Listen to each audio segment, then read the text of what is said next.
करुणा करा दयाळा, तुमचा अनुग्रह लाधलो, पवन झालो चराचरी।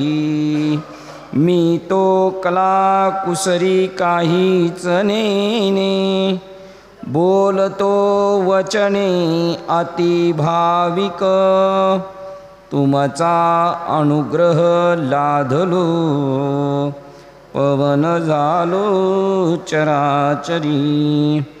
एका जनार्दनी तुमचा दास, त्याची आस पुरवावी, तुमचा अनुग्रह लाधलो, पवन झालो चराचरी, पवन झालो चराचरी। ग्रंथराज ज्ञानेश्वरी आणि त्याच्यामध्ये आपण प्रस्तावना काल पाहिली। त्याच्यामध्ये ज्ञानेश्वरीबद्दल त्या काळातील संतांनी दिलेले अभिप्राय, त्याच्यामध्ये जनाबाईंचे 2 अभंग होते की ह्या ज्ञानेश्वरीमध्ये काय आहे, त्याच्यामध्ये भाव आहे, ती अक्षराने भरलेली आहे, त्याच्यामध्ये गाठी आहे, गाठोडे आहे, त्याच्यामध्ये भावाची गाठोडी आहेत।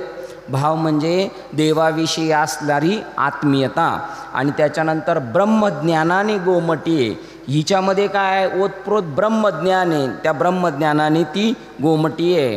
ही संतजनांची आई आहे, माहेर घर आहे संतांचं, आणि ज्ञानेश्वर मंगलमुनी आहे, आणि तिथे सेवा करते दासी जनाबाई। दुसरा अभंग आपण पाहिलं होतं ज्ञानेश्वरीबद्दल अभिप्राय व्यक्त केलेला। तुम्हाला आपल्याला ज्ञानेश्वरी वाचलीच पाहिजे, प्रत्येकाच्या घरी आपल्या असावी ज्ञानेश्वरी, ती पण पारायणप्रत नसावी। तर त्याच्यावर गुरुवारी मामासाहेब दांडेकर किंवा साखरे बाबा यांनी केलेला मराठीतला अर्थ असावा, कारण जे बी ग्रंथ वाचायचे त्या ग्रंथातला आपल्याला काय कळला पाहिजे, अर्थ कळला पाहिजे, आहे ना। नाथबाबा म्हणतात प्रेमाविन भजन, भजन करायचे पण ईश्वराबद्दल प्रेम नसेल तर ते भजन म्हणजे रंग सफेदी आहे। प्रेमाविन भजन, नाकाविन मोती, मोती आहे पण नाक व्यवस्थित नाही, उपयोग नाही, तसं प्रेमाविन भजन नाकाविन मोती, आणि अर्थाविन पोथी वाचू नका। जर आपण ग्रंथ वाचत असू आणि त्याच्यातला अर्थ समजत नसेल तर केवळ घोकमपट्टी केल्यासारखं होईल। हरिपाठात ज्ञानेश्वर महाराज म्हणतात अनंत वाचाळ बरळती बरळ, हे अनंत वाचाळामध्येच राहील हे सुद्धा, जर आपण त्याचा अभिप्राय किंवा त्याचा अंगीकार नाही केला तर मात्र ते बरळणं आपलं राहील। म्हणून जनाबाई म्हणतात वाचावी ज्ञानेश्वरी, आपल्या प्रत्येकाच्या घरी ज्ञानेश्वरी असली पाहिजे। 16व्या वर्षाचा एक संन्यासाचं कार्ट म्हणून ज्यांना संबोधले गेले लोकांनी, त्यांनी आपल्यासाठी खूप मोठा अट्टहास करून ती ज्ञानेश्वरी बनवलेली आहे, ती आपण वाचली पाहिजे। वाचावी ज्ञानेश्वरी आणि डोळ्याने पंढरी पाहावी। ज्ञानेश्वरी पाहायचं, ज्ञानेश्वरी वाचली तर हे शरीर पंढरपूर स्वरूप आहे, हे शरीर काशी स्वरूप आहे असं आपल्याला ज्ञान होईल। मग आम्ही अज्ञानी आहोत तरीसुद्धा ज्ञान होईल असा या गीतेला टीकेला वर दिलेला आहे, आशीर्वाद दिलेला आहे। बरं दगड असला तरी चालेल, ज्ञान होय मूढा, मूर्खातल्या मूर्खाला, अतिमूर्ख त्या दगडाला सुद्धा ज्ञान होऊ शकतं। आता ज्ञान म्हणजे आपण कालच पाहिलं, ज्ञान म्हणजे आरसा आहे, आपण कोण आहोत असं ते दाखवतं ज्ञान। ऐक ज्ञानाचे लक्षण, ज्ञान म्हणजे आत्मज्ञान, मीच ब्रह्मरूप आहे, पाहावे आपणासी आपण, आरशात गेल्यानंतर आपण आपल्याला स्वतःला पाहतो, तसे हे ग्रंथ म्हणजे आरसा आहेत, ते आपल्याला आपली ओळख करून देतात, आपण कोण आहोत, कुठून आलो आणि कशासाठी। आपलं हे वरचं नाव आणि हा वरचा आकार हा खोटा आहे, हा खरा नाही, पण हे पटायला आपल्याला वेळ जाईल। कसा खोटा आहे, शिंपली आहे, उन्हाच्या टायमाला नदीला चमकते, चाक चाक चाक चाक करते शिंपली, पण अज्ञानी याला वाटतं चांदी पडलेली आहे नदीच्या कडेला, चांदी, आणि धावत पळत जातो, तिथे जातो तर चांदी नसते, शिंपली असते। तसं हे जगत म्हणजे जसं शिंपलीवर चांदी दिसती तशी आहे, पण ओरिजिनल हे जगत काय आहे तर केवळ परमात्मा आहे, देव सोडून एवढी बी रिकामी जागा नाही, असं हरिपाठात आपण बऱ्याच वेळेला बोललेलो आहे आणि ऐकलेलं आहे। भरला घनदाट हरी दिसे, दुर्दैव आपल्याला ते दिसत नाही पण आपण बोलतो, पण ओतप्रोत परमात्मा भरलेला, इतका गच्च परमात्मा भरलेला आहे। 100 किलो पोत्याचं पोतं आहे गव्हाचं, पण त्याच्यात आपटून आपण 120 किलो गहू भरतो, म्हणजे ह्या पूर्ण पोत्यामध्ये काय आहे, फक्त गहूच आहे. तसं या जगामध्ये पूर्ण काय नटलेलं आहे, परमात्मा नटलेला आहे. पाय ठेवायला रिकामी जागा नाही. तुकाराम महाराज म्हणतात, कहा पग डारू देख अनेरा, जहा देखो तो सब उसीने घेरा. देव नाही अशी एवढी बी रिकामी जागा नाही. पाय कुठे ठेवावा तर सगळीकडं देव नटलेला आहे. असा भरला घनदाट. उदाहरणच सांगायचं, देव कसा आहे, जसा एखादा मासा पाण्यात राहतो, जेवतो, झोपतो, खातो, पाहुण्यांकडे फिरायला जातो, पण पाणी सोडून नाही. त्याच्या अवतीभोवती जसं पाणी आहे, खाली वर सगळीकडं पाणी, तसं आपल्या अवतीभोवती सर्वीकडं परमात्मा गच्च भरलेला आहे. आणि त्याला ओळखण्याची आपल्याला दृष्टी संतांकडून घ्यायची, गुरुकडून घ्यायची आहे. आणि ती दृष्टी जर भेटली तर मग आपल्यामधला कामना, द्वेष, आसक्ती, मद, अहंकार, मी, माझं हे सगळे एका क्षणात गलित गात्र होऊ शकतं. आणि अशी ज्ञानेश्वरी तुम्ही वाचा. जनाबाई म्हणतात, वाचेल जो कोणी जणी त्यासी लोटांगणी. ज्ञानेश्वरी वाचून जो वाचेल, असं एक बाबा महाराज सातारकर बनत होते, वाचेल. या जगातून आपण काय झालो पाहिजे, वाचलो पाहिजे. आणि वाचाल तर वाचाल, ग्रंथ वाचाल तर या जगातून वाचाल, मरणाच्या तडाख्यातून वाचाल, असा जनाबाईंचा काल अभिप्राय पाहिला. आता त्याच्यानंतर 3.5 वर्षांनी नाथबाबा जन्माला आले. त्यांनी सांगितलं, ज्ञानेश्वरी वाचतात पण भाव धरोणी वाचे ज्ञानेश्वरी. ज्ञानेश्वरीवर भाव पाहिजे. किती भाव पाहिजे, अपार श्रद्धा पाहिजे. एखाद्या माणसाने गाय विकत आणली, आता समजा गाय आणली, मी चंदू नानाकडून गाय विकत आणली आणि चंदू नानांनी मोगम सांगितलं 10 लिटर दूध देते बरं का, पण गाय देते 8 लिटर दूध, त्यांना माहिती. पण गिरायकाला सांगितलं 10 लिटर, तो घेऊन गेला. आणि महिना 2 महिन्यांनी तो माणूस भेटला. मग त्या माणसाला चंदू नाना म्हणतात, किती लिटर देते गाय दूध? तो म्हणला 15 लिटर देते. तो म्हणला, कसं काय देते? हे म्हणले, माझ्याकडे 8 देत होते, मी मुद्दाम म्हणलो होतो 10 खपाव पाहिजे, विकली पाहिजे म्हणून. 15 कशी देते? तर त्याने त्या गाईला जीव लावला. जाता येता तिच्या अंगावरून हात फिरव, खायला दे, तिची निगा घेतली तर ती जास्त प्रसवू लागली. तसा त्या गायीवर जसा भाव आहे, आपल्या आईवर जसा भाव आहे, तसं ज्ञानेश्वरीवर जर भाव ठेवला आणि ज्ञानेश्वरी वाचली तर कृपा करी हरी तयावरी, असा ह्या ज्ञानेश्वरीचा अधिकार आहे. आपण वाचली तर ईश्वर आपल्यावर कृपा करू शकतो. देवाची कृपा, संतांची कृपा म्हणजे या जगातल्या लौकिक जगतातल्या गोष्टींचा फायदा होत नाही आपल्याला.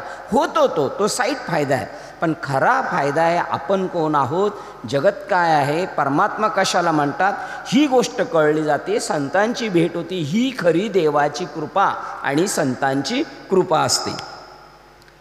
आणि सांगणारे कोण आहे? स्वमुखे आपण सांगतो श्री विष्णू. श्री गीता हा प्रश्न अर्जुनेसी. तिथे कुरुक्षेत्रावर अर्जुनाला भगवान श्रीकृष्णाने सांगितलेली ही गीता आहे. आणि आता ज्ञानेश्वर आपल्याशी बोलतात, ते सुद्धा महाविष्णूचा अवतार सखा माझा ज्ञानेश्वर. असे ज्ञानेश्वर महाराज किंवा अर्जुन, भगवान कृष्ण हे दोघेही एक आहेत आणि हे स्वतः ते कथन करतात. त्याच्या पुढे म्हणतात, तेची ज्ञानेश्वरी वाचे वदता साचे. जर आपल्या मुखाने वाचले, हरिपाठातल्या पहिल्याच अभंगात सांगितले, आसोनी संसारी जिव्हा वेगो करी, जीवेला वेग दे. आणि शास्त्र वाच, ग्रंथ वाच, ते कळल आपल्याला काय. आसोनी संसारी जिव्हे वेगो करी, वेदशास्त्र उभारी बाह्या सदा. वेदशास्त्र हात उभारून म्हणतात, या या या, आम्ही तुम्हाला स्वीकारू आणि तुमचा उद्धार करू. अशा प्रकारचं जर वाचलं तर भय कळी काळाचे नाही तया. जन्म मृत्यूचं भीती राहणार नाही. काळ मला खाईल म्हणून असं वाटणार नाही. परीक्षित राजाला साप चावणार होता, तक्षक चावणारच होता, पण 7 दिवसात त्यांनी सांगितलं, त्यांनी जगामध्ये ऐलान केलं की मला या मृत्यूच्या तडाख्यातून सोडवणार असा कोण साधू असेल तर त्यांनी येऊन मला भेटावं, असं राजाने ऐलान केलं. एकही साधू आला नाही. म्हणलं, आमची ताकद नाही, आम्ही तुला सोडवू शकत नाही. आणि त्या नदीच्या काठावर सगळे साधूचे थवेच्या थवे बसले.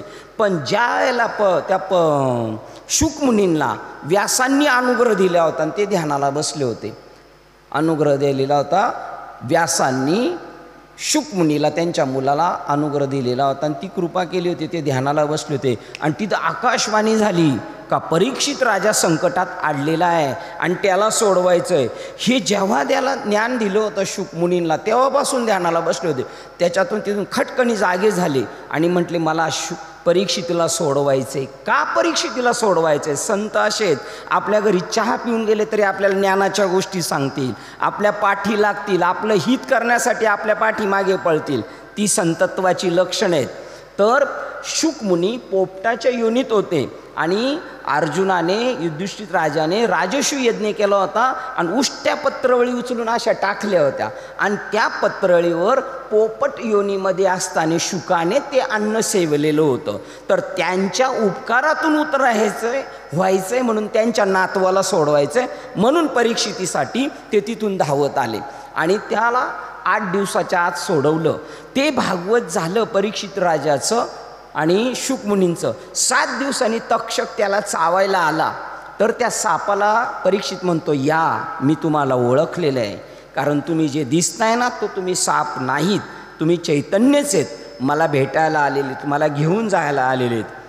आणि त्याला स्वीकार केला, त्याने दंश केला आणि तो निघून गेला. पण शरीराची भीती निघून गेली, कारण ज्यावेळेला साधूचा बोध होतो त्यावेळेला जीव अमर होतो, चिरंजीव होतो, तो न मरणारा होतो, नवे नवे तो पहिलाच असतो असा साधूकडून त्याला उपदेश होतो. म्हणून तेची ज्ञानेश्वरी वदत असाचे मग भय कळी काळाचे नाही तया. त्याला जन्म मृत्यूची भीती राहत नाही. एका जनार्दनी संशय सांडोणी दृढ धरी मणी ज्ञानेश्वरी. काल आपण इथे येऊन थांबलेलो होतो. ज्ञानेश्वरी ऐकतानी वाचतानी आपलं काय बी ज्ञान असेल ते थोडा वेळ बाजूला ठेवायचं आणि आपण ते स्वीकारत राहायचं. म्हशी जशा रानात गेल्यावर गप गप गप गप खाऊन चरत राहतात आणि मग मांडवात आल्यावर मग रवंथ चालतं. तसं सेवन करायचं त्याच्याबद्दल संशय व्यक्त करायचा नाही. एका जनार्दनी संशय सांडोणी दृढ धरी मनी ज्ञानेश्वरी. आपण जर ही ज्ञानेश्वरीचा अभ्यास केला ना मग जगात आपल्याला कळेल की या ज्ञानेश्वरीवर सुद्धा संशय घेणारे लोक आहेत. आणि या ज्ञानेश्वरीवर संशय कोण घेतं आहे माहिती आहे का?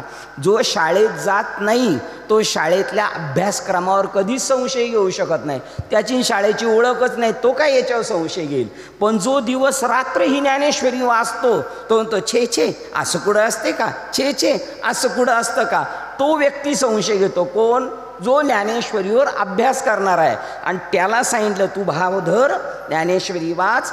इथे कोण गण्या महप्या ज्ञानेश्वरी सांगत नाही, हे स्वतः भगवान श्रीकृष्णाच्या मुखातलेलं आहे, स्वमुखी आपण. तू याच्यावर संशय ठेवू नको, निश्चित तू ब्रह्मस्वरूप होशील. असंच अभंगनाथ बाबांचा हरिपाठात आहे. एका जनार्दनी न घ्यावा संशय निश्चयसी होय हरिरूप. माणूसच देव आहे. या जगात ही जी व्यक्तिमत्व आहेत सगळी देव आहेत.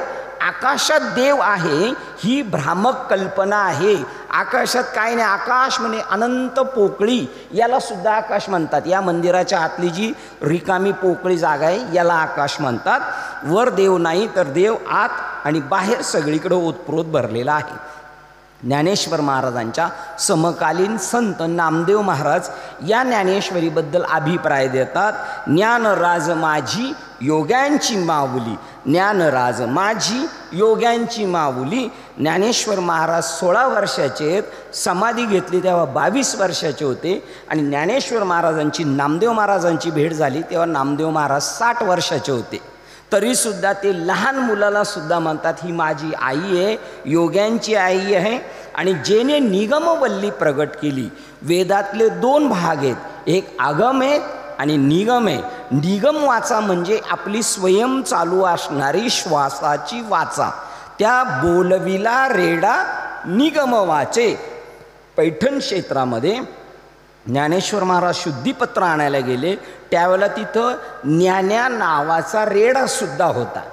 त्यावेळेला तिथल्या विद्वानांनी सांगितलं काय रे हे सगळं जगत देव आहे, जगत देव म्हणतो, मग तू ज्ञानी आहेस आणि टोपा खालीवर वाहतोय ना पाणी, तो पण ज्ञान्याचे, तर तो बोलेल का वेद?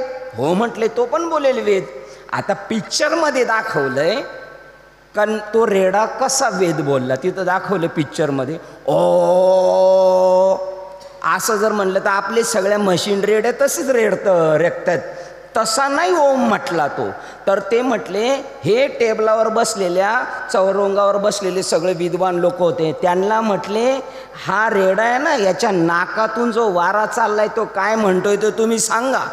तर प्रत्येकाच्या नाकातला वारा ओंकाराचा ध्वनी करतोय.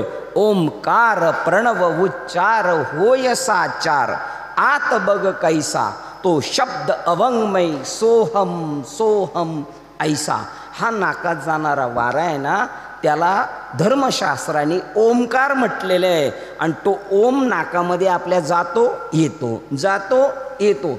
आणि जाताना आवाज येतो सो सो, सोडताना आवाज येतो हम सो हम सो हम. हा असा रेडा बोलतोय. या जगातल्या सगळ्या वस्तू ज्या सजीव आहेत आणि निर्जीव आहेत ते सुद्धा भगवत भजन करतात. झाडं सुद्धा श्वासोश्वास सोडतात, कुत्री मांजरं सुद्धा श्वासोश्वास सोडतात. म्हणून जेथून चराचर कोणाला बसतंय, हरीसी भजे. त्या चराचराचा सुद्धा झाडाझुडपांचा सुद्धा देवाशी निकटचा संबंध आहे. पण त्यांना बुद्धितत्व देवाने दिलेलं नाही. आपल्याला बुद्धितत्व दिलेले आहे, त्याचा यूज करा, वापर करा. त्याचा वापर आपण करत नाही. म्हणून ती सांगितलं ही जी बुद्धी दिलेली आहे ना ती वैभवशाली आहे. बुद्धीचे वैभव, ती बुद्धी वैभवशाली आहे जिच्या डोक्यात देव सोडून दुसरं काय नाही. बुद्धीचे वैभव, अन्य नाही दुजे. दुसरी गोष्ट त्याच्या डोक्यातच नाही. बस आपुला तो एक देव प्राप्त करून घेणं, ही जी बुद्धी आहे ती चोकस बुद्धी आहे. बुद्धीचे वैभव, अन्य नाही दुजे. एक केशवराजे हे बुद्धीचं ध्येय. आणि मग सकळ सिद्धी. एकदा देव आला हाता, हरी आला हाता, मग कैची भय चिंता, कशाचीच भीती राहणार नाही. पण देव हातात आला पाहिजे आपल्या. आणि हातात येतो का? येतो. आज आत्ता या घडीला देव भेटू शकतो. कसा? करतळी आवळे तैसा हरी. हातावर दाखवता येतात जशी फुलं, तसा ईश्वराचा आजही आत्ता या घडीला साक्षात्कार, आत्म्याची भेट होऊ शकते. पण कधी? तुमचा आपला भाव बळे. भाव काही होईल? वाढेल. भाव बळे. एरवी ना कळे. जर भाव वाढला नाही तर कळणार नाही. आणि कळला तर करतळी आवळे तैसा हरी. अशी निगम वाचा आहे, ती स्वयंभजन करते आपली सारखी. गीता अलंकार नाव ज्ञानेश्वरी. गीता म्हणजे लोखंडाची बिस्किटं, लोखंडाच्या विटा होत्या. त्याचे ज्ञानेश्वर महाराजांनी छोटे छोटे तुकडे करून अलंकार केले. कानात घालायला, नाकात घालायला, गळ्यात घालायला. त्याला म्हणतात अलंकार. गीता अलंकार नाव ज्ञानेश्वरी. गीतेचे अलंकार केले आणि त्याचं नाव ठेवलं ज्ञानेश्वरी. वास्तविक या ग्रंथाचं नाव ज्ञानेश्वरी नाही. या ग्रंथाचं नाव आहे भाव अर्थ दीपिका. भावार्थ दीपिका. याच्यामध्ये भाव आहेत, अर्थ आहेत आणि दीपक म्हणजे प्रकाश करणारा, आपलं जीवन प्रकाशमय करणारे अर्थ आहेत. हे ज्ञानेश्वरांनी नाव दिलेले आहे. परंतु त्या काळातील संतांना ज्ञानेश्वर महाराजांच्या बुद्धीबद्दल इतका आदर निर्माण झाला, इतका आदर निर्माण झाला, तर त्या ग्रंथाचं नाव ज्ञानेश्वरी ठेवण्यात आलं. ज्ञानेश्वरांनी त्या ग्रंथाचं नाव ज्ञानेश्वरी ठेवलेलं नाही, पण त्या कालील समकालील आणि त्यांच्या नंतरच्या संतांनी त्याचं नाव ज्ञानेश्वरी ठेवलं. या ज्ञानेश्वरीत काय? अध्यात्मविद्येचे दाविलेसे रूप. ही जर आपण वाचली तर अध्यात्मविद्या कळेल. आता आपण ऐकतो पुराणं, रामाची कथा, कृष्णाची कथा, श्रावणबाळाची कथा, ध्रुवबाळाची कथा, पण याच्यात अध्यात्म आहे, म्हणजे आत्म्याचं ज्ञान आहे. आणि ते अध्यात्मविद्येचे दाविलेसे रूप. आणि चैतन्याचा दीप उजळला. ही चैतन्य आहे, शरीरसुद्धा चैतन्य आहे. पण जोपर्यंत आपल्याला देवाची प्रत्यक्ष ओळख होत नाही, आत्म्याची भेट होत नाही, तोपर्यंत हा देह नाशिवंत आहे. किंवा क्षणोक्षणी हाची करावा विचार तरावया, नाशिवंत देह जाणार सकळ. कोणाचा देह जाणार आहे? ज्याला आत्मज्ञान झालं ना, त्याला जर विचारलं नाशिवंत देह जाणार सकळ, तर म्हणलं माझा नाही जाणार देह, मी नाशिवंत नाही आहे. हो, मी जो आहे ना पेढा आहे, पेढा. पेढ्याचा आकार गेला तरी गोडी बदलती का त्याची? आणि आकार कशाला मिळाला आहे? पेढ्यालाच आकार भेटलेला आहे. गुळाची ढेप अशी आहे, ती गोडीचा आकार आहे तो. कुठूनही खाल्ला तरी कोण तो गुळच आहे, तसं आकाराबद्दलचं सुद्धा तादात्म्य जातं आणि शरीर ब्रह्मरूप होतो. ब्रह्ममूर्ती संत जगी अवतरले. ह्या मूर्ती कशाच्या आहेत? संगमरवरी दगडाच्या आहेत. ह्या कशाच्या आहेत? पंच धातूच्या आहेत. तसे संताचं शरीर कशाचं आहे? ब्रह्माची मूर्ती आहे ती, आणि आपली सुद्धा तशीच होती. म्हणून ते म्हणतात चैतन्याचा दीप उजळलेला.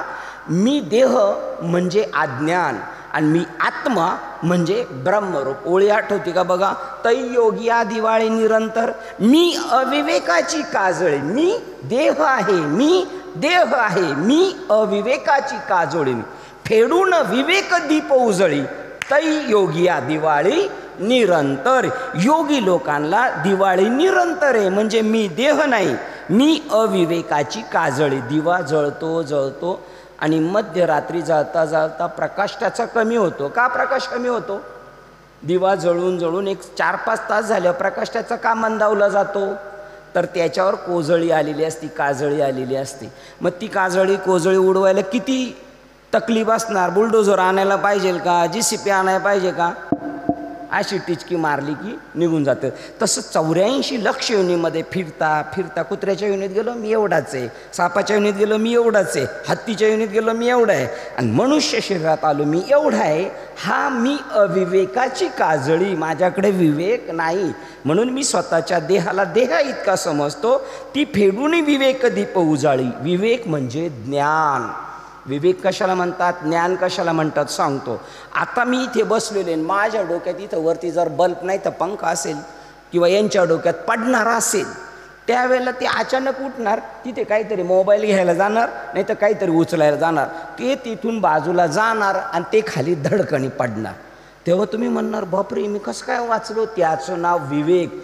ह्या जड चांबडीला सुद्धा कळतं की माझ्यावर संकट येणार आहे, पाठीला डोळे येतात आणि देव आपली काळजी घेतो. त्याचं नाव मागे पुढे उभा राही संभाळीत आली आघात. त्याला विवेक म्हणतात. विवेक हा विचाराच्या 1000 पट उंच आहे. तो विवेक आपल्याला निर्माण झाला का तै योगिया दिवाळी निरंतर. मग चैतन्याचा दीप उजळला जातो संतांच्या संगतीत. आपण संध्याकाळी लाईट लागल्यावर का पाया पडतो? कारण माझ्या जीवनात सुद्धा असा लख प्रकाश होऊ द्या. आणि प्रकाश किंवा लाईट याचा अर्थ आहे ज्ञानरूपी प्रकाश.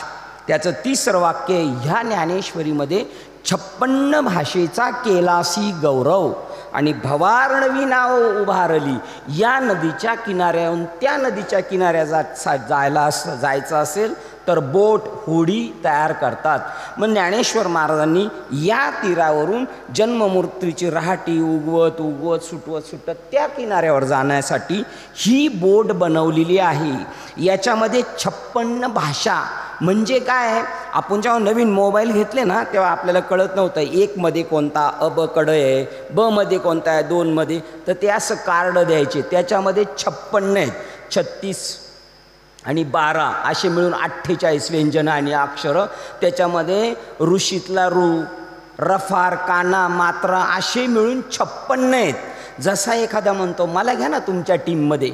जर भारत देशाची टीम बाहेरच्या देशात खेळायला चालली क्रिकेट तर प्लेयर खेळतात 11 पण घेऊन जातात 16. आजारी पडला बिडला तर वापरायला. ते म्हणतात मी नाही ग्राउंडवर खेळणार पण आम्हाला घ्या ना महाराज तुमच्यात, आम्हाला घ्या ना तुमच्यात. तसे ज्ञानेश्वर महाराजांना या मराठी भाषेतले काही आकार उकार मकार हे म्हणायला लागले आम्हाला घ्या ना सामावून, तुम्ही एवढं मोठी बोट तयार करताय, आम्हाला घ्या ना. अशी 56 भाषेचा केलासी गौरव आणि भवार्णवी नाव, भव नदीतून तरून जाऊ अशी ही ज्ञानेश्वरी रूपी नाव बनवली. कोण म्हणते? 60 वर्षाची नामदेव महाराज 16 वर्षाच्या व्यक्तीचं कर्तृत्व सांगतात. याच्यामध्ये काय आहे? आणि आपल्याला नाही काही कळालं, नाही वाचता आलं तरी आपण जाऊन तिथे बसा. ते आपल्या कारणाच्या रंध्रामधून जर आत गेले ना तर हृदयातल्या परमात्म्याला जाग करू शकतात. श्रवणाचे मिसे बैसावे येऊनी, ऐकण्याच्या निमित्ताने येऊन बसा. साम्राज्य भुवनी सुखी नांदे. आपण साम्राज्याच्या भुवनामध्ये मोठ्या राज्यपदावर एखाद्या मोठ्या बंगल्यात जाऊन राहू आत्मस्वरूपाच्या. अशी ही ज्ञानेश्वरीची ताकद आहे.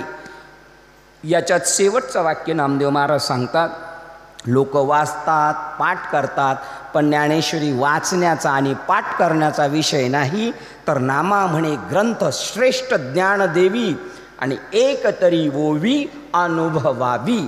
अनुभवणे म्हणजे काय, याच्यामध्ये सांगितलं या ज्ञानेश्वरीमध्ये तू परमात्मा आहेस आणि जगतसुद्धा परमात्मा आहे, देव सोडून एवढी बी रिकामी जागा नाही, याचा तू स्वानुभव घे. आपण पहिल्या अध्यायात पाहणारच आहे.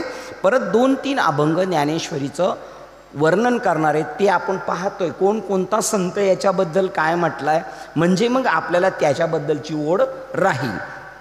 आता हा एक अभंग आहे तो चोखामेळा महाराजांचा आहे, ज्ञानेश्वरीबद्दल अभिप्राय सांगणारा. सुख अनुपम संतांचे चरणी, संतांच्या चरणाजवळ गेल्यावर सुख भेटतं. ज्ञानेश्वरीमध्ये कुठेही सुख हा शब्द आला, तुम्ही आपण जर अभंग म्हणताना कुठेही सुख हा शब्द आला तर त्या सुख या शब्दाचा अर्थ आहे आत्मसुख, परमात्मसुख, ब्रह्मसुख, शाश्वत सुख, नाही का ह्या व्यवहारातलं सुख. व्यवहारातलं सुख आपल्या प्रारब्धामुळं मिळत असतं आणि परमार्थातलं सुख आहे ना, त्याच्यासाठी पुरुषार्थ खर्च करावा लागतं. मी मिळवीन, मी करीन, मी असंच करीन, मी मिळवल्याशिवाय राहणार नाही, ही इरिशिरी परमार्थात असली पाहिजे. यांना हा अभंग म्हणता येतो ना, मला काय येत नाही, मीही प्रयत्न करील, त्याला म्हणतात पुरुषार्थ खर्च करणे. सुख अनुपम संतांची चरणी, अनुपम सुख, त्या सुखाचं वर्णन करता येणार असं सुख संतांच्या पायाजवळ आहे. प्रत्यक्ष अलंकाभुवनी नांदत असे, ते ज्ञानेश्वर महाराज आळंदीमध्ये राहतात, त्यांच्या चरणावर गेलं तर आपल्याला सुख भेटेल. तो हा महाराज ज्ञानेश्वर माऊली, ते हे महाराज ज्ञानेश्वर यांचं कर्तृत्व जेने निगमवल्ली प्रगट केली. यांनी आत्मा भेटेल, पामर जीवाला, विषयी जीवाला, अडाणी लोकांना आत्म्याची भेट होईल असं जेने निगमवल्ली प्रगट केली. मग कोणाला कोणाला, संसारी आसक्त, माया मोहे रत, संसाराला चिटकलेले आहेत. आपण किती संसाराला चिटकलेले आहे माहिती आहे का? मेलो तरी आपण संसाराला विसरत नाही, दहाव्याला सुद्धा शिवत नाही, इतके संसाराला चिटकलो, इतके संसाराला चिटकलोय. जसा गुळाला मुंगळा चावतोय, खातोय, तो इतका त्या गुळाला चिटकलेला आहे मुंगळा, तो आपण त्याला सोडणार नाही, आपण त्याला सोडणार नाही. कोण म्हणतोय? मुंगळा. आणि जर त्याला जबरदस्ती काढायला गेलो तो म्हणतो मी तुटल, पण गुळाला सोडणार नाही. असे आपण इतके संसारात आसक्त आहोत. मग संसार सोडून हिमालयात जायचं का? बिलकुल नाही जायचं. वाण्याच्या दुकानात गुळ आहे, त्या वाण्याच्या दुकानात बरेच मुंगळे आहेत, पण वाणी जवळ आला का पळून जातात आणि वाणी गेला का झोंबतात. तसं तुम्ही आपण या संसारात राहायचं, काय झोंबायचं ते झोंबायचं, पण आपला जिथे नाश होणार आहे, आपलं जिथं नुकसान होते पटकन बाजूला व्हायचं. असं जर राहिलं तर आपल्याला संसार बाधत नाही. संसारी आसक्त, माया मोहे रत, ऐसे जे पतित तारावया, संसारात पूर्ण बुडालेले, पतित झालेले, खालच्या लेवलला गेलेले, खाताड पिताड, जुगारी, वेशागमनी, कसाही असला तर आमचा वारकरी संप्रदाय म्हणतो आम्हाला तो चालेल, आमच्यामध्ये ताकद आहे, आम्ही त्याला शुद्ध करू शकतो. या रे लहान थोर, याती भलती नारी नर, कसे असले तरी आम्हाला चालतील. वाल्या कोळी दरोडेखोर होता, इतकी पापं केली होती, तेवढं पाप आपल्या गावातल्या एकाही व्यक्तीने केलेलं नाही. तरी कितीही पाप असलं, तुका म्हणे महापातके पतित होती जीवनमुक्त हेळा मात्रे. हेळा मात्रे म्हणजे सागरातून असं पाणी असतं, सागरावर संत पाणी असतं आणि मोठी हवाचा झळका आली का, झटका, ते पाणी असं वर उडतं आणि परत खाली पडणार. म्हणजे लाटेचं पाणी वर उसळलं आणि परत खाली पडणार. खाली पडायच्या अगोदर वर जेवढा वेळ आहे आणि त्याच्यामध्ये जे अंतर आहे तेवढ्या टायमामध्ये आपल्याला मोक्ष मिळू शकतो. हेळा मात्रे या शब्दाचा असं अर्थ आहे उसळलेली लाट परत सागरात पडायच्या अगोदर आपलं कल्याण होऊ शकतो. इतकं मोठं कल्याण होतं, इतकं मोठं कल्याण होतं. वाल्या कोळी दरोडेखोर होता, पण राम पैदा होण्याच्या अगोदर, प्रभू रामचंद्र जन्माला यायच्या अगोदर 10,000 वर्ष पहिलं रामायण लिहून ठेवलं आणि प्रभू रामचंद्र रोज पाहायचे, आज कोणाशी अपॉइंटमेंट आहे, आज कोणाला भेटायचं आहे, आज काय करायचं आहे. तशा प्रकारे राम भगवान वागत होते. बोलिले वाल्मिक तैसेच करीन आणि वर्तून नाविन नामा म्हणे. या भरतखंडातली या मातीची पावर अशी आहे, इथं कुत्रा जन्माला आला असेल तरी तो भाग्यवान आहे, माणूस तर खूप मोठा भाग्यवान आहे. हो, या भरतखंडाची ही पावर आहे, या मातीची ताकद आहे. दरोडेखोर महान ऋषी बनू शकतो. या रामायण लिहितो तो. दुसरा रामायणाचार्य कोण? तुलसीदास. बायको माहेरी गेली तरी त्याला करमत नव्हतं, एवढ्या अथांग समुद्र पार करून तिथं गेला होता. आणि बायको म्हणली माझ्यासाठी एवढे पळाले, एवढे जर देवासाठी पळाले असते लगेच गेला आणि रामायणाचार्य झाला. म्हणजे कसे विषयी असू द्या, कसेही असू द्या, पण वारकरी संप्रदाय ज्ञानाची ही पावर आहे का कसाय बरगटलेला असला तरी खट नट यावे शुद्ध होऊन जावे, एवढी ताकद आहे. अशा लोकांना तरण्यासाठी ज्ञानेश्वरांनी ज्ञानेश्वरी बनवलेली आहे.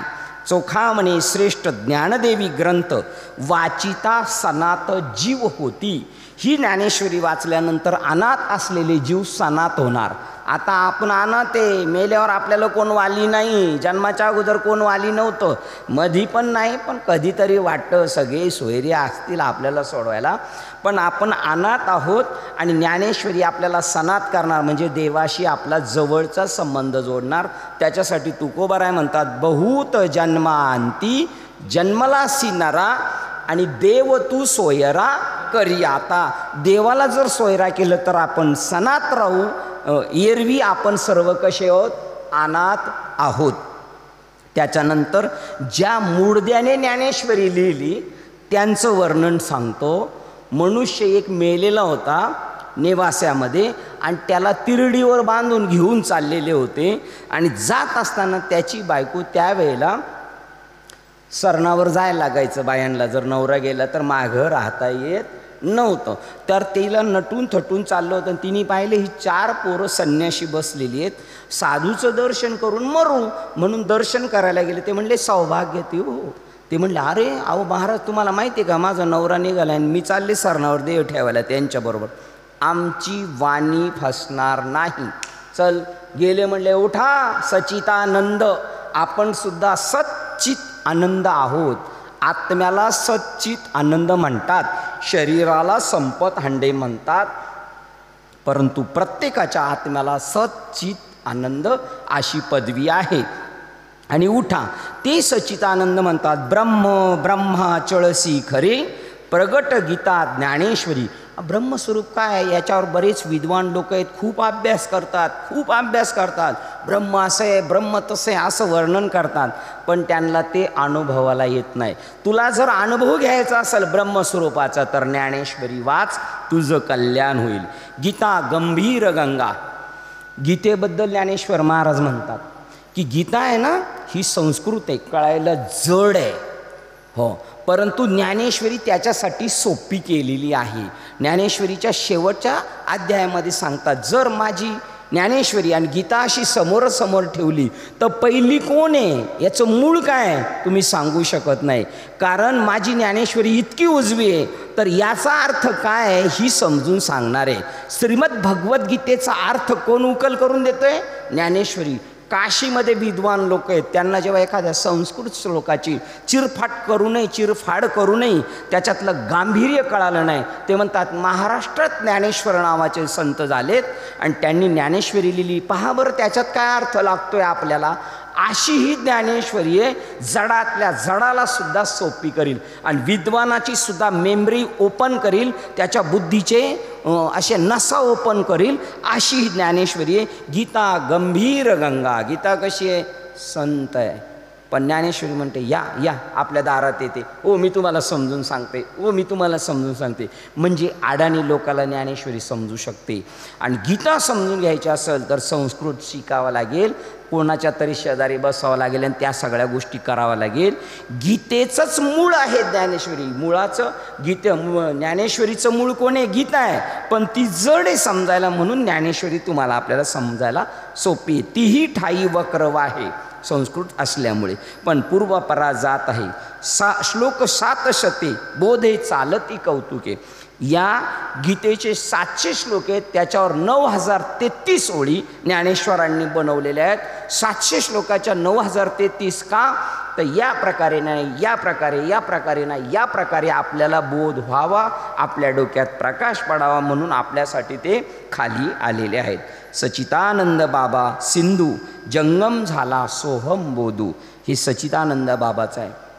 आणि शेवटचा अभंग तुकाराम महाराजांचा सो सोनार की एक लोहार की आहे. ज्ञानेश्वर महाराजांच्या ज्ञानेश्वरीवर तुकाराम महाराजांचा फक्त एक अभंग आहे भगवद्गीता. श्रीमद भगवद्गीता कशी आहे? पूर्ण अमृत सरिता. त्या संस्कृत असणाऱ्या श्रीमद भगवद्गीता ही पूर्ण अमृताचा समुद्र आहे. त्याच्यात जर अमृताच्या समुद्रात आपण एखाद्याला पोहता येत नसेल आणि त्याने उडी मारली बुडाला तर मरल का नाही? तो अमृताच्या समुद्रामध्ये पोहता नाहीत, उडी मारली, नाका तोंडात पाणी गेलं, मरल का नाही? नाही मरणार. अशी ही श्रीमद भगवद्गीता, अशी ही ज्ञानेश्वरी आहे, पूर्ण अमृत सरिता. एक एक अक्षरात आहे माझा रमाकांत. तुकाराम महाराज म्हणतात ज्ञानेश्वरीमध्ये, श्रीमद भगवद्गीतेमध्ये प्रत्येक अक्षरात देव आहे, माझा रमाकांत भगवान श्रीकृष्ण आहे. आणि जर वाचून आपल्याला तसं नाही समजलं तर आपण कोणाकडून तरी समजून घेतली पाहिजे. जो हा सगुण निर्गुण एक रुक्मिणी रमन. ज्ञानेश्वरी किंवा भगवद्गीता ह्या प्रत्यक्ष श्रीकृष्ण आहेत. हो, तो सगुण किंवा निर्गुण रूपाने रुक्मिणीचा पती परमात्मा श्रीकृष्ण म्हणजेच ज्ञानेश्वरी किंवा भगवद्गीता आहे. तुका म्हणे ज्ञानेश्वरी आत्मपदीची सोयरी, आत्मस्वरूपाशी आपला स्वैर संबंध जोडून देते, अशी ही ज्ञानेश्वरी. तुका म्हणे ज्ञानेश्वरी आत्मपदीची सोयरी, आत्मस्वरूपाशी आपला संबंध स्वैर संबंध जोडून देतो. या ज्ञानेश्वरीमध्ये एक एक अक्षरात आहे माझा रमाकांत. 17व्या अध्यायामध्ये आणि 16व्या अध्यायामध्ये याच्याबद्दल ही ओळ आहे. ही साचच बोलाचे नभे हे शास्त्र. श्रीमद भगवद्गीता किंवा ज्ञानेश्वरी खरी आहे, खरी आहे असं बोलण्याचं हे शास्त्र नाही. साचच बोलाचे नव्हे हे किंवा बुद्धी चातुर्याचं हे शास्त्र नाही आहे. तर आत्मा अवतरविते मंत्र, या ग्रंथांमधून आत्मा अवतीर्ण होतो. टी व्हीत पाहतो ना असा भूत लगेच तयार होतो, ते कळलं आपल्याला टी व्हीत भूत झालेलं तयार होईल.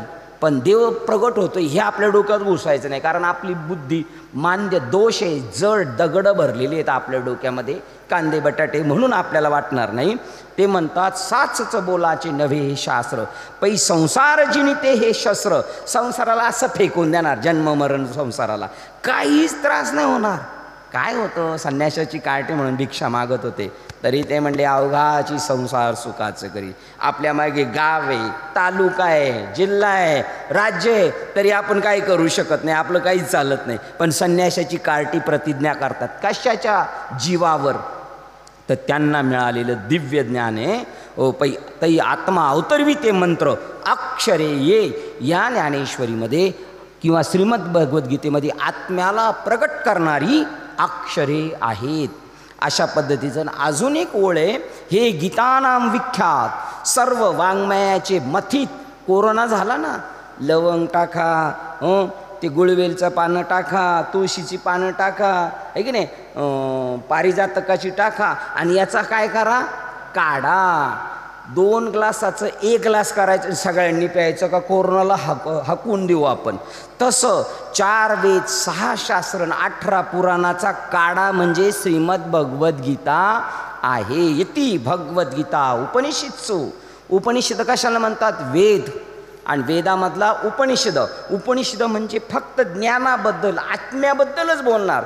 आणि बाकीची जी आहेत ना वेदातल्या गोष्टी, असं कर्मकांड करायचं, तसं कर्मकांड करायचं, तसं करायचं, असं करायचं, का तर सगळे ज्ञानाचे अधिकारी नाहीत, म्हणून त्यांना पुण्य मार्गाला लावण्यासाठी वेद आहेत. पण वेदात चाळण मारली आणि उपनिषद बाहेर काढली, त्याच्यामध्ये ज्ञान भरलेले आहे. ज्ञान म्हणजे आत्मज्ञान भरलेलं आहे. असं गीतानाम विख्यात सर्व वाङ्मयाचे मथित. आत्मा जेने हस्तगत रत्न होय. आत्मा हस्तगत होऊ शकतो. हो, मी प्राप्त केलं, देव भेटला, आज जगामध्ये म्हणतात देव भेटणं सोपं नाही, पण असा एखादा बाददार असतो त्याची संताची भेट झाली, तो म्हणतो आपण देवाला प्राप्त केलं, जिंकलो, मी संसारात यशस्वी झालो, चाललो, आता मी माझ्या धामाला चाललो, आता मला मृत्यूची सुद्धा भीती नाही. अशा प्रकारचं दिव्य ज्ञान देणारा हा ज्ञानेश्वरी ग्रंथ आहे. या ग्रंथाचा मुख्य उद्देश आहे आपल्या पाठीमागं लागलेलं अज्ञान जावं. एथ अविद्यानाशु स्थळ मोक्षपादान फळ, या दोहीशी साधन केवळ ज्ञान. याच्यामध्ये अज्ञान जाण्याची मार्ग आहेत, मोक्षरूपी फळ भेटतं आणि या दोन्हींना केवळ साधन ज्ञान आहे. जर या ज्ञानेश्वरीची श्रीमद भगवद्गीतेची कायेने वाचेने आणि मनाने जर सेवा केली तर तो स्वानंद साम्राज्याचा चक्रवर्ती सम्राट बनतो.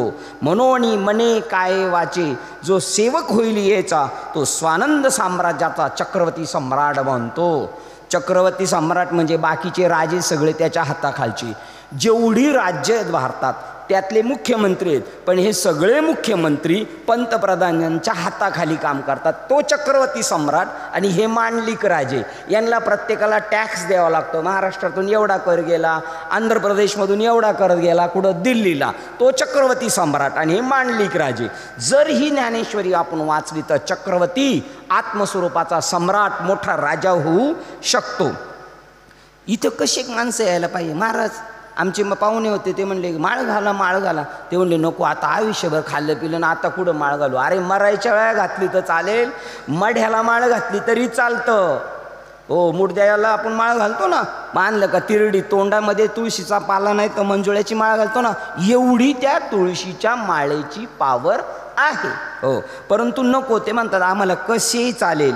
म्हणून भलतेने येथ सद्भावे नहावे. कसाही माणूस असू द्या, खाणारा पिणारा जुगारी खाणारा, काय वाईट किती धंदे केलेला असला तरी चालेल. म्हणून भलतेने येथे, पण आला तर सद्भावाने नहावं. नख शिकांत ओलं होणे म्हणजे नहाणं. तसं ज्ञानामध्ये नख शिकांत ओलं झालो पाहिजे आपण. इथपर्यंतच नाही ओलं व्हायचं पूर्ण. तुम्ही 8 दिवस वरून नाही करत आंघोळ, इथूनच करता ना, आणि इथून करणं म्हणजे नहाणं. तसा इथून परमार्थ करणं, इथून परमार्थ करणं, इथून करणं एवढं विशेष नाही. पूर्ण नख शिकांत ब्रह्मस्वरूप होणं त्याला परमार्थ म्हणतात. येतो सद्भावे नहावे. आणि प्रयागाला गेल्यावर भगवान श्रीकृष्णाच्या मूर्तीचं दर्शन होतं, पण इथं घर बसल्या प्रयाग माधव हे विश्वरूप पहावे. सगळी लोक कृष्ण आहेत इथं. बाईसुद्धा कृष्ण आहे आणि पुरुषसुद्धा कृष्ण आहे. कुत्रासुद्धा कृष्ण आहे, सापसुद्धा कृष्ण आहे, उकुरड्यावरचा कचरासुद्धा कृष्ण आहे. या जगात एकही गोष्ट टाकाऊ नाही असं आपल्याला ज्ञान होईल. आणि येतुलेने संसाराशी द्यावे तिलोदक, म्हणजे जन्म मृत्यूच्या संसाराला राम राम ठोकता येतं. आम्ही चाललो, आता आम्ही परत जन्माला येणार नाही. ज्ञानदेवा चित्ती हरिपाठ नेमा. आणि या शरीराच्या मागून येणाऱ्या जन्मातून मुक्त झालो, मागली या जन्मा मुक्त झालो, संसाराला राम राम ठोकता येतं. अशी ही ज्ञानेश्वरी आहे. आणि याच्यातल्या पहिल्या अध्यायातली पहिल्या नंबरची ओवी आता आपण वाचतोय. ओम नमोजी आद्या. ओम आहे ना सर्वात प्रथम होता. या जगात काहीच नव्हतं त्यावेळेला ओम होता. ओम म्हणजे उत्पत्ती, स्थिती आणि लय ज्याच्या संगतीत होतं, पण तो त्याच्यापासून अलिप्त आहे, त्याचं नाव ओम आहे. उत्पत्ती, स्थिती आणि लय. हो, आकार तो ब्रह्मा, उकार तो विष्णू, मकारू महेश जाणीला. हे 3 तुकडे आहेत. ब्रह्मदेव, विष्णू भगवान आणि शंकर भगवान, हे 3 तुकडे आहेत. पण हे 3 तुकडे एक केले तर याचा बनतो ओम. असा ओम नमोजी आद्या. बालवाडी जेव्हा परीक्षा घेतात ना, तेव्हा त्या मुलाला लहान शिशूमध्ये ॲडमिशन घेताना असे भारताचे नकाशाचे तुकडे करून टाकतात आणि त्याला म्हणतात तू एकत्र कर बरं भारताचा नकाशा.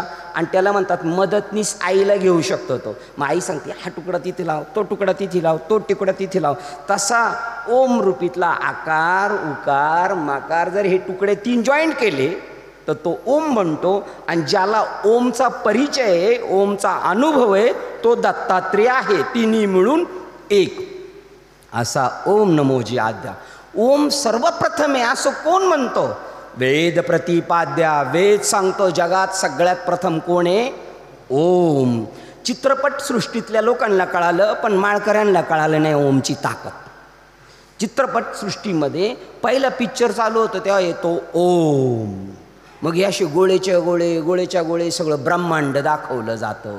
मग दाखवलं जातं आकाश, मग डोंगर, मग नदी, मग झाडं झुडपं, मग माणसं, आणि मग अख्खा पिक्चर चालू होतो. हा सगळ्यातून कशातून झालेला आहे? ओममधून झालेले आहे. ओम किती व्यापक आहे. ओम फक्त मंदिरावर लिहिला, उमऱ्यावर लिहिला नाही. आत्ता आपलं जगणं, जन्माला येणं, जगणं आणि मरणं ओमच्या संगतीत आहे. ओमला सोडून नाही. लोक म्हणतात देवाने काय केलं? जन्म मृत्यू त्याच्या हातात ठेवलेले. लोक काय म्हणतात? जन्म मृत्यू देवाने काय केले? त्याच्या हातात ठेवले. आणि मधली वाटचाल आणि मधला जो आपला धिंगाणा आहे तो काय आपल्या हातात दिलाय का? तो सुद्धा त्याच्या हातात आहे. ज्या दिवशी पाचवीच्या दिवशी सटवीने लिहिलं इथं सगळा चित्रपट लिहून ठेवला, आणि त्यावेळेला आपल्या मामीच्या घरी आपली आईची डिलिव्हरी झाली असेल तर मामीने तेल टाकलं असेल ना, तर सटवीने लिहिलं असेल माझ्या भाच्याच्या जीवनात संत भेटीचा योग असावा. त्यावेळेला सगळा पिक्चर ठरलेला आहे. डायरेक्टर सगळा पिक्चर तयार करतो आणि मग हिरो शोधतो, हे पात्र कोणाला द्यायचं, हे पात्र कोणाला द्यायचं. तसा आपला चित्रपट देवाने पहिलाच तयार करून ठेवलेला आहे. आपल्याला फक्त पात्र वठवायला सांगितलेले, आणि ते पात्र वठवताना चिडाचिडी करायची नाही. ते आमचे काका होते आरवी गुंजाळवाडीचे. ते म्हणले आम्ही एक नाटक बसवलं म्हणले गावात, आणि नाटक बसवलं आणि त्या नाटकात तलवारीनी लढाई होती. पण लढाई ज्यांना करायची होती त्यांचा आपसात थोडी धुसफूस होती. त्यांना ती आठवली नाटकाच्या रंगमंचावर, आणि खरी लढाई झोपल्यावर ते पडदेसुद्धा फाटायला लागले. दोघांना कानफडीत मारून मागं खिचून घेतलं. तसं आपल्याला इथे खेळायला पाठवलेले, पण आपण खेळता खेळता चिडी जातो. खेळ जाऊ देऊ नको रडी कानोबा खेळ. इथं चिडायचं नसतं, हसत हसत करायचं असतं. ओम नमोजी आद्या वेद प्रतिपाद्या जय जय स्वसंवेद्या आत्मरूपा. स्वसंवेद्या याच्या खाली अधोरेखित करायचं, अंडरलाईन करायचं, आणि आपण स्वतः त्याच्यावर डोकं चालवायचं. काय म्हणतात हे, काय म्हणतात. नाही जमलं तर किसन महाराज साखरे संपादित, त्यांचे गुरुवारी विनायक नारायण जोशी, त्यांनी ज्ञानेश्वरी बनवलेली आणि तिथं दिले स्वसंवेद्या. स्वसंवेद्या म्हणजे स्वतःच जाणणाऱ्या आत्मरूप देवा माझा तुला नमस्कार आहे. स्वसंवेद्या स्वतःच्या फक्त नंतर एका ठिकाणी च आहे आणि एका ठिकाणी स आहे. स्वतःच जाणणाऱ्या आत्मरूपा. आत्मा आत्म्याला जाणतो, संपत हांडे आत्म्याला जाणू शकत नाही. मग आत्म्याला जाणायचं असेल संपत हांडेला तर काय व्हावं लागेल? आत्मा व्हावा लागेल. असं कसं होईल? असं होतं जावे त्याच्या वंशा तेव्हाच कळे. आत्मा होऊनच आत्मा पाहता येतं, शिव होऊनच शिवाशी बजावं लागतं. राम म्हणता रामच होईजे असा अजून कोणाचा अनुभव नाही, पण संतांचा अनुभव आहे. राम राम राम राम राम राम आत्माराम म्हणता म्हणता तो जीव देव पाहावयासी गेलो, तेथे देवची होऊन ठेलो. अशा स्वतःच जाणणाऱ्या आत्मरूप देवा तूच गणेशू. मी अवहेलना करत नाही, नाही तर अर्धवट घोटाळा होऊ शकतो. अष्टविनायकमधले जे गणपती आहेत ना, ती प्रतिकात्मक आहेत, पण आत्माच गणपती आहे. आत्मरूप देवा तूची गणेशू. आणि आत्मा सगळ्यांच्या हृदयात आहे, म्हणजे आपल्या सर्वांच्या आतमध्ये काय आहे? गणपती बाप्पा आहे. देवा तूच गणेशू. गणेशाचं काम काय आहे? बुद्धी देतो. बुद्धी सकलार्थमती प्रकाशू. बुद्धीमध्ये प्रकाश देणारं दैवत आत्मा तू गणपती आहे. कधी कधी त्या आत्म्याला गणपती म्हटलेले, कधी कधी त्या आत्म्याला राम म्हटलेले, कधी कधी त्या आत्म्याला कृष्ण म्हटलेले, त्या कधी कधी आत्म्याला अनेक देवांची नावं दिलेली. परंतु त्या सगळ्याचा मतीत अर्थ फक्त आत्मा. देवा तूच गणेशू सकलार्थमती प्रकाशू म्हणे निवृत्ती दासू अवधारी जो. एवढे मोठे ज्ञानेश्वर आहे, पण ते त्यांची स्वतःची ओळख काय सांगतात? मी निवृत्तीनाथांचा कोण आहे? दास आहे. मी सेवक आहे. दास म्हणजे सामान्य पदवी नाही. आता आळंदीमध्ये जाऊन बघा, काही काही मोठ्या साधूंबरोबर, साधूंची वय 80 झालीत आणि त्यांच्या दास 60 वर्षाचे आहेत, पार पांढरे फटक झालेले आहेत, तरी त्यांना त्याचा अभिमान वाटतो. विष्णुदास नामा, स्वतःला दास म्हणून घेण्यामध्ये बघा किती एका बाईची दुसऱ्या बाईबद्दल किती आदरवाचक वाक्य आहे. आदिशक्ती मुक्ताबाई, मुक्ताबाईचं काय रूपक करतात, हा मोठी आदिशक्ती, दासी जनी लागे पायी. एक बाई दुसऱ्या बाईचा एवढा मोठेपणा स्वीकारते, सांगते, भांडत बसत नाही, उलटी सांगते ही आदिशक्ती आहे आणि मी दासी आहे. मी दासी आहे, अहो व्यवहारात मी दासी असली तरी मी कोणाची दासी आहे, नामयाची दासी आहे, नामाची दासी आहे, ज्ञानाची दासी आहे, मुक्त दशेत पोहोचलेल्या बाईची मी दासी आहे, मी ऐऱ्या गैऱ्याची दासी नाही आहे, हे की नाही. याच्यामध्ये सांगतात ही जर तुम्हाला प्राप्त करून घ्यायचं असेल तर गुरुजीशिवाय कळू शकत नाही. कोणतीही गोष्ट करायची असेल तर कोणतरी पाहिजे गुरुजी आपल्याला. ते म्हणतात, आशा ज्ञानेश्वर महाराज म्हणतात, निवृत्ती दासो अवधारी जो, मी निवृत्ती महाराजांचा दास आहे आणि माझे निवृत्तीनाथ मज हृदयी सद्गुरू. सद्गुरू कुठे आहेत, माझ्या हृदयात आहेत. ज्या दिवशी आपल्या हृदयात सद्गुरू बसतील ना, त्या दिवशी कोणत्याही कर्माचं कर्तृत्व आपल्याकडे येत नाही. माझ्याकडून माझे गुरु माझ्याकडून हे काम करून घेतात, मी निमित्त मात्र आहे. आणि चांगले का वाईट हे मला लगेच कधीच कळू शकत नाही, परिणामाअंती काही दिवसांनी कळतं. त्या दिवशी ते झालं होतं, चूक वाटलं होतं, पण आता बरोबर वाटतं. त्यामुळं मज हृदयी सद्गुरू, जेने तारिलो हा संसार रूपी पुरू. हा संसार रूपी पुरामध्ये भटकत चाललेले, बुडत चाललेले, वाहवत चाललेले, पण ज्ञानेश्वर महाराज म्हणतात, मी या संसार रूपी सागरात रूपी तारूतून पार झालो. ज्ञानदेव म्हणे तरलो तरलो. कुठे बुडत होते ज्ञानेश्वर महाराज, इंद्रायणी नदीत का आपल्या कुकडी धरणामध्ये, कुठं बुडत होते. आता आपण बुडतोय, आता आपल्या गळ्यापर्यंत पाणी आलेले, नाका तोंडात घुसायला लागले. त्यावेळेला तुकाराम महाराज म्हणतात, आता तरी पुढे. हा जी उपदेश, अरे बाबा आता तरी ऐका, नाका तोंडात पाणी गेलं तर 2 दिवस खाली झालं आणि तिसऱ्या दिवशी फुगून वर याल. आणि आत्मरूपाला तर 84 लक्ष योनीमध्ये कुत्री, मांजरं, गाढवं, डुकरं व्हावं लागेल. आणि मग तो आत्मा आपल्याला शासन करतो. म्हणून तुम्ही थांबवा. मज हृदयी सद्गुरू, मी गुरुजी केले, मी गुरु केले, मी संसारूपी नदीतून तरुण गेलो, असा आपला स्वानुभव पाहिजे. मी आता परत जन्माला येणार नाही आणि यायचं असेल देवा तर मी घेईन, मी जन्म घेईन.